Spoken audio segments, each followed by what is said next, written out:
What is up everyone? Today I'm back with another video, and today I actually want to make a video on Honkai Star Rail. Honkai, one of those.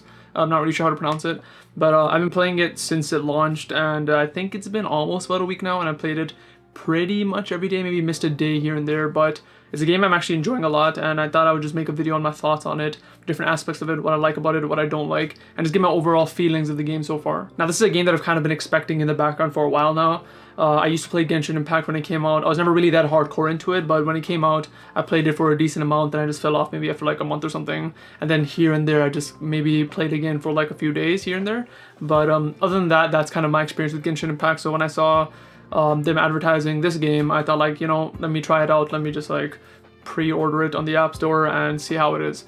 And yeah, so I've been playing for about a week, and time to give my thoughts. One thing immediately I noticed about the game that I really like is that it runs and looks very well. Like, I'm always surprised with how good games are now on mobile devices. I actually didn't know that this game was even on PC until right before recording this when I checked. I thought it was just a mobile only game, but like, you straight up can just get console experiences on mobile, which is always fascinating to me. So yeah, to me, like, it literally plays like a console game. Obviously UI and the controls, they have to make it for mobile to make it comfortable on mobile, but in terms of like the way it looks and stuff, like if this was like on the PlayStation or whatever and I was playing it, I would have no problems with it. It seems like it could be on that, and even more so than that, I feel like the experience of it, even though it is, you know, very much a mobile game, it's a gacha game, you get to pull characters and stuff like that, to me it really feels more like a JRPG than a mobile game, which is kind of like the most important thing for me. Now, the reason I say that is because over the past like year, I've kind of been burned where I was kind of like on the stint of trying different mobile games, the kind of JRPG-esque mobile games,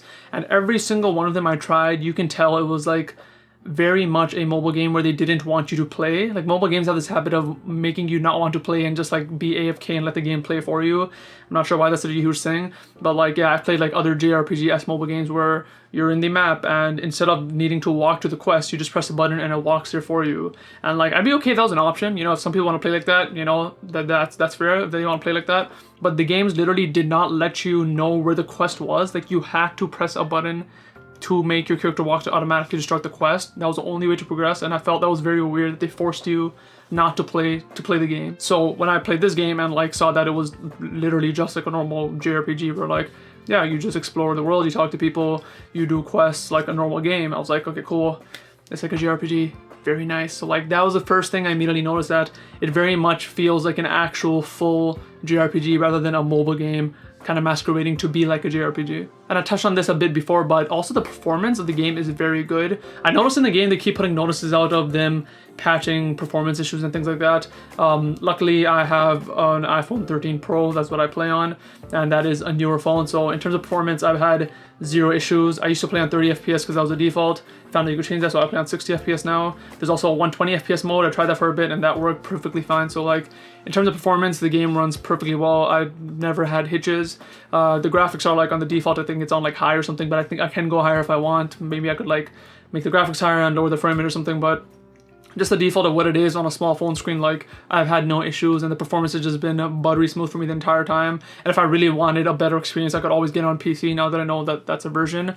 But yeah, in terms of performance, like, I'm very impressed with how it runs on my phone. Again, maybe if you have an older phone, or maybe if you have a different OS, I don't know how it runs on Android, it may run worse, but like, in terms of my experience with the iPhone 13 Pro, it's been working like a dream. And kind of on the same note of graphics and performance, something that I really like about this is the sound design too.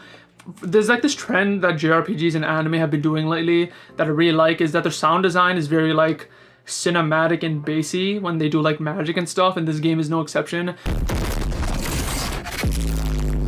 I've noticed this with a lot of isekai anime where like when someone does magic, they have like this boomy, bassy sound effects that sound cool as all hell, and this game does the same thing when like a character is doing an attack with a weapon and the gears are turning in the weapon, you just hear like these good ass sound effects. The sound design in general is just very good. It's very crisp, very clean, it feels nice, everything just feels like it's sound designed very well. On the topic of sound, everything is voice acted, which is really cool, and it's like English voice acting, is not just like it's just subbed, and I really appreciate that. So like, everything in terms of sound has been very impressive to me. It's just something I noticed. It's not like there was like a barrier to entry where I'm like, okay, it's sub, I just gotta kind of translate in my mind of like, okay, not everything I will be able to understand, and if they sub something then I'll be able to understand that. But no, everything is dubbed, everything is voice acted pretty well, like as well as an anime is voice acted. And so like, yeah, in terms of sound effects, sound design, voice acting, I was really impressed in that regard too. And before getting into more of the nuance of the characters and story, another thing I just want to talk about too is the designs. I actually like the designs of not only like the game, but like the world, the enemies, the characters. I really like the designs of this game. I'm not a huge sci-fi guy, so like things like Star Wars, other sci-fi properties, I don't know a lot about sci-fi. I'm usually not that much of a fan. It's not that I don't like it, it's just not something that, you know, like tickles my fancy, I guess. But in terms of like the designs in this game, I think they all look cool, because I think they didn't go too hard on the sci-fi aspect. Like if you look at the main characters, they kind of wearing like tech wear and stuff, but like they look pretty cool to me. I really like how the characters look. I really love how the enemies look. Like if you like searched up in a dictionary of how a cool enemy would look, I feel like it's the enemies in this game. The Legion, I believe they're called. Like they look like mini Gundam robots almost, and like the first time I saw the enemy I was like, god damn, are these just like normal grunts? They look cool as hell. They look like what bosses would look like in other games. Like to me, like if you compare to Kingdom Hearts, they look like Heartless with like more souped up and wearing armor. That's how I saw it as. They even had like white enemies that kind of reminded me of nobodies. So like in terms of enemy designs, I really like it. That's, for some reason, that's something I always like to focus on, like how do the enemies look in a game. So when I saw the enemies in this game, I'm like, these look pretty cool. Also character designs, I really like the main character's design. I'm playing as the guy. I really like, I just think he looks cool, and I really appreciate that they kind of went for an older design too. You know, comparing it again to Genshin Impact. These days, maybe because of age, I'm not really a fan of when a game or even like an anime kind of has a main character be a kid, or at least look like a kid. I don't know the age of the Genshin Impact main character, but like when I was playing as him, I looked like 13 or something. And whenever a game or an anime does that, it just, like, obviously it's not real, it's fictional, so like there is like some kind of disbelief you have to have. But like when you're saving the world or when you're going to different towns as a 13-year-old, it just feels like weird. Like no one should be taking you seriously. But in this game, when you're designed as like to me he looks like 22 or something, yeah, that makes more sense. You're an adult, you're like, you know, going to these planets, you're talking to these people, like they would take you seriously. Every interaction has felt realistic, and it doesn't feel like I have to be like, okay, yeah, let's just hand wave this. Everything feels good so far, so I kind of respect the design in that way too. And if you want to get to more of the surface level design of characters too, I like that too. I like what the main character's wearing. I love how March looks. I love how Dan looks. I like how the characters look. I like the overall look of the people in the towns. I'm only on the first planet right now, but the people in the underworld, the people in the overworld, like everyone looks like good. Like there's no design that I dislike. Everything kind of fits where it is. So like everything design wise, whether it be sound or kind of like visual style of this game, I think it's nailed it so far for me. Obviously it's a subjective thing, but like for me, I really like everything so far. Since we're talking about design of characters, we might as well just talk about characters too now. In terms of the characters, I've been liking it so far. One thing that I do appreciate is that they've kept the balance of the main crew pretty well. What I mean is, again, I'm going to be comparing this to anime a lot too, because, you know, JRPG anime, they're very similar. But for example, I've watched a lot of anime where the main cast was very stoic, and when you have that, it's kind of annoying, or it's kind of like depressing feeling when like everyone's kind of like stoic, because, you know, stoic characters are like a trope in anime, and our character is kind of like that. He's kind of jokey with the dialogue he's given, but like Dan is kind of stoic.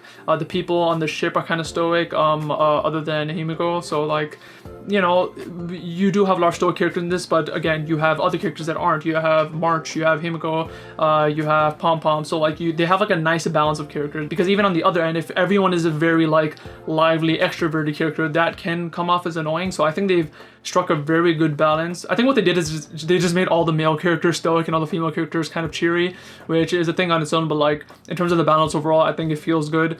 Where like, you know, when you have a conversation with Dan and March, it just feels nice and balanced, and then you kind of as a middle where you are kind of stoic-y, non-speaking main character, but you have those kind of goofy lines. And so the character interactions that I've had so far have been pretty enjoyable, whether it be through cutscenes or through the kind of messaging that the characters do to each other. I really like that so far. So in terms of characters, I really like that too, and I like that they actually are giving character interactions, because mobile games tend to not give the most focus on characters and story from what I've experienced. So like the fact that we are getting these small character interactions, or this was surprising to me too, you're able to check a database in the Astral Express, which is the train, and you get to kind of listen to voice lines of certain characters. So I went to March's page and I listened to her voice lines, and I was surprised to notice that these weren't like, you know, one-off voice lines that didn't matter or anything. They were voice lines as if she was having a conversation with you almost. So like I went through all of them and I'm like, okay, I actually learned stuff about her by going through this. And then I went to every other character and listened to the voice line. So even something as small as that, the database where you can see the characters, which is usually just kind of like unimportant in the game. The fact that I'm kind of getting character tidbits from here too, I really like. So like, yeah, in terms of characters, I really like it in this game too. So yeah, that's kind of my thoughts on that. And what do the characters do in this game? They fight. So let's talk about the combat. In terms of combat, I probably should have started with this, but the reason that I was so excited for Honkai Star Rail is because it was turn-based combat. I'm more of a turn-based person. As an adult who doesn't have that much time to play games anymore, real-time games just like aren't my speed that much anymore. So like, if there's a game where I have to have a lot of reflexes and I have to step away from the game for like 3 weeks and come back, I'm not gonna know how to play the game. If I die on a boss 120 times, I'm quitting the game. That's just how reality is for me. And so when a game is turn-based, which kind of usually have simpler systems, and if I step away for 2 months to come back, it's very easy to pick up again because there's no like time limit for me to kind of learn things because like I have all the time in the world. So when I heard that this game was turn-based, I was very excited, and I gotta say the combat I really like. Everything feels snappy. There's nothing about the combat that I don't like. It's not like a mix of turn-based and real-time like ATB system. I hate that shit. I just don't like that system at all. So I'm glad that it's actually true turn-based. I find it very interesting that there's no items. That was something that I was actually very surprised with, or maybe at least where I'm at, maybe they introduced that after. But like the fact that you can't heal is very interesting. There's a shield mechanic that March has where she can give shield to characters, but I haven't run into any healer type characters so far. I'm assuming that's gonna be a thing, but like that really does add a new layer of strategy where like if a character dies, at least where I am right now, like they're dead. So like I was like fighting a boss fight like literally like 30 minutes before I started recording this, and like I kept dying, and it was like when a character died on my team, I'm like shit, I just gotta figure out how to do it without them. And I kind of like that. It's pretty cool. Like it makes you think in a different way where like you have to be more cautious. Like I can't just be risking it, where when I have like March and it's her turn, I'm like, I probably shouldn't attack. Let me just give shields to like these certain characters first so they don't die, so I can, you know, go longer in the battle. So like it is making me play more cautious, and in a way it feels more realistic. One way I like to think about games is that like, you know, in the game's real life, obviously the characters are never dying, right? They have to go through, beat the bad guy. So like for full immersion, you should try to get through the battle like realistically, where yeah, realistically March wouldn't just be going like, yeah, I'm attacking, oh shit, my guy died, damn, we're gonna retry it. Like no, she would be like, okay, no, I'm gonna shield you guys so you don't die, let's get through this boss fight and you get through. So that's a very small thing. Again, it's just a game, you don't have to think like this, but like I like to be immersive in that way. And so the fact that you kind of can't really heal or revive, at least from where I am at right now, I kind of like, and I kind of like playing it in this way where it feels more original than other games. And I touched on this before, the sound design, the visuals of the game, in the combat is really good. The attacks all look cool. The ultimates look amazing. The voice lines, like everything about it visually and sound design look amazing. Like it's very interesting. I never feel like I want to skip anything, and things don't take too long. Like the ultimate animations are like short enough where like I'm like, yeah, this is cool. And again, it performs very well, and like everything about it so far has been good. And also an important thing, it's not too complex yet. At least yet, the combat. I'm sure it'll get more complex at some point, but right now it's simple enough where like I'm like, yeah, this is a simple system. There's not too many things to do, because a lot of mobile games over time, over years, usually do get too complex in terms of like you can do like 19 things in battle, and like that's annoying. A lot of real-time games I played have been like, yeah, you can attack, or you can use magic, or you can use your party members' magic, or you also have like this ultimate form you can use. Oh yeah, you have an ultimate too. Oh yeah, also you can pull objects and there's like so much stuff where like you kind of get bombarded and you don't want to do anything anymore, and you just kind of stop playing the game. That's my experience. I'm talking about a very specific game here, I just won't name it right now, but right now where I'm at, the battle system is just simple enough where like, yeah, you can attack, you can do an AoE attack, you can do an ultimate. Pretty much that's it. Like right now, that's just what it is so far, and I'm really appreciating that. And if it does get complex, at least it didn't come too fast. Like if they slowly develop into a more complex system, that's cool. Like that's fine, because they slowly develop into it. I'm just happy that it wasn't like in the first battle, like, hey, you can attack and you can use magic and you can do this and blah blah blah. Nah, it's nice, it's simple. I think it should be simple as a mobile game. I don't think they should go too complex, but I like that it's not so simple where it feels like a watered down mobile game where you just tap to attack, and it's not so complex where like you feel encumbered doing the battle system. I think it's just right where I'm enjoying the game for what it is, and I can play it for like 20 minutes and put it down and it's fine. And lastly, one thing that surprised me a lot is the story, or at least like the importance you're giving it to story. One thing about me is that literally the only reason I play games is for the story. Like if a game doesn't have a story, I will not play it unless it's like, you know, like I'm playing with like friends or something, like it's a multiplayer game. But like if I'm playing on my own time, which is why I like JRPGs a lot, is that I want to experience the story and I want to know what story they're going to tell me. And so if a game is just making me go through battles, like if it's like, for example, a dungeon crawler and there's no story, you're just getting through a cave, that's just not my cup of tea. I will not play that game. And so mobile games usually don't have too much story, so I was kind of like scared about like what is the story going to be? Is it just going to feel like a generic like, yeah, do this quest, you know, pick up these items for this character and do this, blah blah blah. I was very surprised that like you start on the space station, and when they said like, hey, you're going on another planet with another town, I was like, really? Are we gonna go to another planet? Like I thought it was just gonna be like on the space station, you just like screw around and do quests, but like nah, we went to another planet. They had the overworld town. I'm like, this is a pretty cool town. You get to talk to like people around. It was like pretty interesting. The story seems to be going in like a certain direction that they have planned.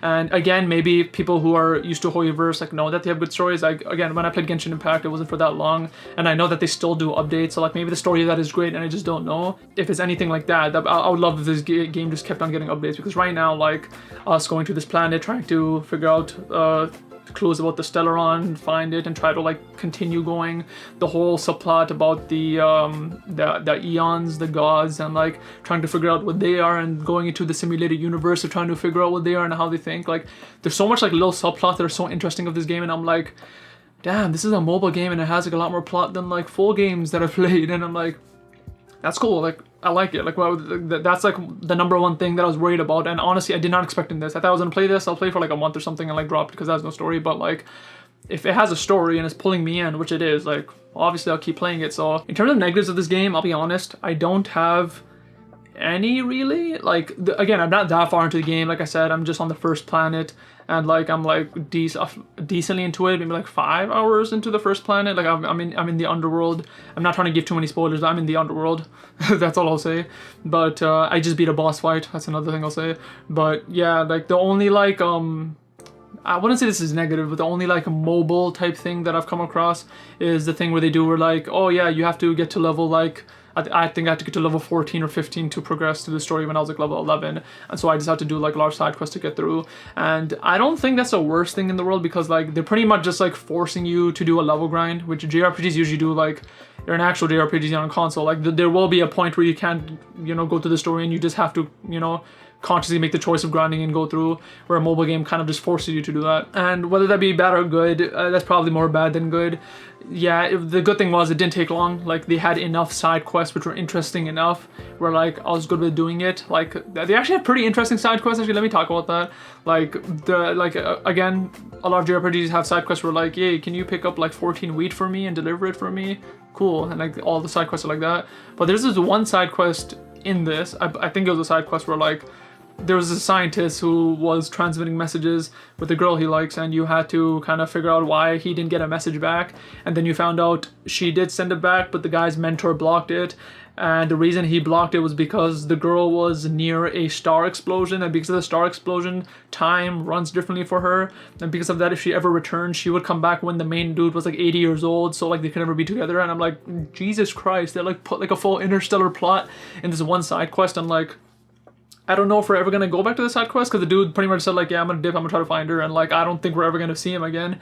But like, that's like a pretty interesting side quest, and I'm like, okay, cool. If they have more things like this, like hell yeah, I'll do side quests. Like when I was doing the side quest, I was like enraptured. I'm like, yo, is this the main story, bro? Like, what are you guys doing? Like, this is like, yeah, like a mystery subplot. Like, who messed up the message? Oh, it's a mentor. Why did the mentor mess up the message? Oh no, he was actually doing it for a good reason. He wanted to protect the guy. Like, they're just very interesting to me. So like, I know that was a tangent, but like the side quests I think are pretty interesting. And so like when I had to do the side quest to level up to continue the main story again, like I had no issue at all. It didn't take that long, and like the side quests were interesting enough where like I was okay with it. So like in terms of story overall, main story and like side story, again, it has a thumbs up. So like I can't really find a real negative with it so far. I'm sure I will run into some negatives as I go on. Mobile games usually tend to do that, where at some point I might have to level up like such an insane amount where like it will be hard, or maybe the gacha system will get more annoying. I don't know if it will. I know another side tangent. I know a lot of people don't like mobile games because of the gacha system.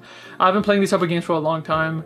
Kingdom Hearts Sunshine Key, there's like an East game. I haven't played a lot of games I don't remember anymore. Not once ever in my life have I spent $1 on these systems, and not once have I ever felt like I had to spend $1.